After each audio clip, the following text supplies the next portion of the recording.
Përshëndetje, do t'ju tregoj se si të gatuajmë kremin e pastiqeries në shtëpi. Është shumë e thjeshtë. Në një tenxhere vendosim 500 ml qumësh për t'u nxehur. Në një tas do të marrim 2 të verdha vezësh, 2 vezë të plota, 3 lugë sheqer dhe 2 lugë miseshte. Do t'i përziejmë mirë, do t'i hedhim vanilje dhe më pasi qumshit e nxehur, një pjesë do ta hedhim me ngadalë tek vezët. Pasi ta kemi përzier mirë masën, do ta hedhim tek qumshi që kemi në tenxhere.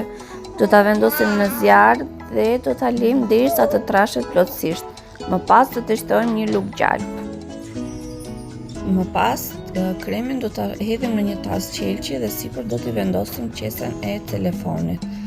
Do ta vendosim në frigorifer, e mira është të gatuhet një natë para, por mund ta vendosësh 2 ose 3 orë. Me anë të makinerisë rrahëse, do ta rrajmë kremin mirë derisa të krijohet një krem pa kokrri. Për masën që unë kam, do t'i shtoj gjysmën e panës të ëmbël. Do t'i përziej mirë dhe kremi është gati.